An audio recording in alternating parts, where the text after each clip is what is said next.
Hello guys, welcome back to my channel. I am Dr. Anshika Joshi and I have secured a rank of 1477 in NEET PG 2024. I just wanted to share my journey with you guys. So before that, I want to give a brief introduction about myself. I have done my MBBS from Sri Krishna Medical College, Muzaffarpur, Bihar, and throughout my MBBS, I was an average student. I have secured nothing in NEET PG 2023. In INI May 2023, I was not qualified. In INI November 2023, I secured a rank of 15,000, and in INI May 2024, I secured a rank of 14,000. And at the last, in NEET PG 2024, I secured a rank of 1477. I'm telling you, I checked my result at least 50 times after the announcement of result. So a lot of people were asking me about my preparation strategy. So I will tell you my preparation strategy in form of questions. Okay. तो ना सबसे पहला question जो लोग मेरे से पूछ रहे थे वो था कि मैंने किसके सब्जेक्ट के मेन नोट्स पढ़े थे और उनको किसके सब्जेक्ट के मेन नोट्स पढ़ने चाहिए। तो मैंने सारे सब्जेक्ट के मेन नोट्स नहीं पढ़े थे क्योंकि मैंने प्रिपरेशन स्टार्ट की थी सीरियसली अगस्त एंड में, और उस टाइम तक ऐसा था कि मार्च में एग्ज़ाम होगा, तो उतना इनफ टाइम नहीं था कि मैं सारे सब्जेक्ट के मेन नोट्स पढूं। तो मैंने किसके सब्जेक्ट के मेन नोट्स पढ़े थे, मैंने पढ़े थे पैथो, फार्मा, और उसके बाद मैंने पढ़ा था ऑब्स गायनी, सर्जरी, मेडिसिन, पीडिया और ऑर्थो।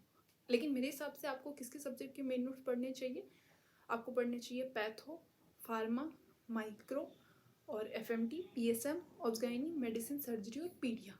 अब मैं ये इसलिए बोल रही हूँ क्योंकि सबके स्ट्रॉन्ग और वीक सब्जेक्ट्स ना अलग अलग होते हैं, और मैंने कैसे डिसाइड किया था या फिर आप कैसे डिसाइड कर सकते हो कि आपका कौन सा सब्जेक्ट स्ट्रॉन्ग है या वीक है। तो जब भी हम जीटीज देते हैं तो उसके नीचे ना सारे प्लेटफॉर्म पे एक सब्जेक्ट वाइज परफॉर्मेंस होता है। तो मैं अपना सब्जेक्ट वाइज परफॉर्मेंस आपके साथ शेयर कर रही हूँ, क्योंकि अब आप लोग सोच सकते हैं कि मैंने ऐसे बोला कि आपको माइक्रो और पीएसएम के मेन नोट्स पढ़ने चाहिए, लेकिन मैंने नहीं पढ़े थे क्योंकि मेरे ना टॉप 3 सब्जेक्ट्स में आते थे माइक्रो, पीएसएम और डर्मा। तो मुझे ऐसा था कि अगर ये सब्जेक्ट्स मेरे ऑलरेडी स्ट्रॉन्ग है तो मैं इनके मेन नोट्स पढ़ के क्यों टाइम वेस्ट करूँ, इससे अच्छा मैं अपने वीक सब्जेक्ट्स के मेन नोट्स पढ़ती हूँ। और ऑर्थो के मैंने मेन नोट्स इसलिए पढ़े थे क्योंकि वो मेरे बॉटम में आता था। तो मेरे बॉटम में 2 सब्जेक्ट्स हैं, जैसे कि आप देख सकते हैं, ऑर्थो और एनेस्थीसिया। अब ऑर्थो मेरा सबसे वीक था तो मुझे इसके मेन नोट्स पढ़ने थे। और एनेस्थीसिया की रही बात, तो एनेस्थीसिया के मेन नोट्स मैंने इसलिए नहीं पढ़े क्योंकि मुझे ऐसा था कि इससे 2-3 क्वेश्चंस तो मैक्सिमम आते हैं, एक क्वेश्चंस तो पक्का पीवाईक्यू होगा, और जो बचे 1-2 क्वेश्चंस उनके लिए मैं मेन नोट्स नहीं पढ़ सकती। तो इसलिए एनेस्थीसिया के मैंने मेन नोट्स नहीं पढ़े थे। तो मेरे हिसाब से आप क्या कर सकते हो कि अपने टॉप 3 सब्जेक्ट्स देखो, वो कोई भी सब्जेक्ट हो सकते हैं, सबके डिफरेंट डिफरेंट होते हैं, उनके मेन नोट्स आप चाहो तो स्किप कर सकते हो, रैपिड रिविजन से आपका काम चल जाएगा। और जो आपके बॉटम 2 या 3 सब्जेक्ट्स हैं उनके मेन नोट्स आपको डेफिनेटली पढ़ने चाहिए। दूसरा क्वेश्चन जो लोग मेरे से पूछ रहे थे वो था कि मैंने जीटीज के लिए कौन सा प्लेटफॉर्म यूज़ किया था, मेरा जीटी देने का फ्रीक्वेंसी क्या था, और मैं जीटी कैसे रिव्यू करती थी। तो सबसे पहला आंसर कि मैंने मैरो यूज़ किया था जीटीज के लिए, और जो प्रेप लैडर के फ्री मॉक होते हैं वो मैंने दिए थे, और मैं उसी फ्रीक्वेंसी में जीटी देती थी जिसमें मैरो जीटी कंडक्ट करवाता है एवरी 15 डे, क्योंकि मुझे लगता था कि ये बेस्ट है। और रही बात जीटी रिव्यू करने की, तो मैं या तो जीटी लाइव देती थी या फिर बाद में देती थी, लेकिन मैं ट्राई करती थी कि मैं जीटी जिस दिन दूँ मैं उसी दिन रिव्यू करूँ। और जीटी रिव्यू करने के लिए मेरे पास एक नोटबुक थी जिसे मैं जीटी मिस्टेक्स बुलाती थी, और उसमें मैं क्या करती थी कि सबसे पहले रॉन्ग क्वेश्चन, स्किप्ड क्वेश्चन, और जो क्वेश्चंस मुझे लगता था कि तुक्के से सही हो गए वो मैं लिख लेती थी 2-3 लाइन्स में उनकी समरी, और फिर उनको टैग कर देती थी, जैसे कि कॉन्सेप्ट वॉज नॉट क्लियर, अगर किसी क्वेश्चन में मेरा कॉन्सेप्ट क्लियर नहीं था या फिर मैं बार बार गलत कर रही होती थी तो फ्रीक्वेंटली मिस्टेकन टॉपिक या फिर ऐसे कुछ करके, और फिर ट्राई करती थी कि मैं नेक्स्ट जीटी से पहले वो एक बार पढ़ लूँ।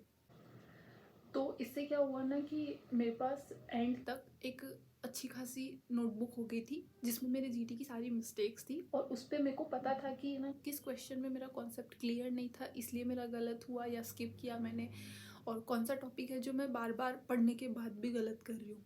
तो मेरे लिए ये काफ़ी इफ़ेक्टिव रहा था एंड में। तो जो तीसरा क्वेश्चन लोग मेरे से पूछ रहे थे वो पूछ रहे थे कि मैंने बीटीआर यूज़ किया था क्या, और किया था तो कैसे किया था।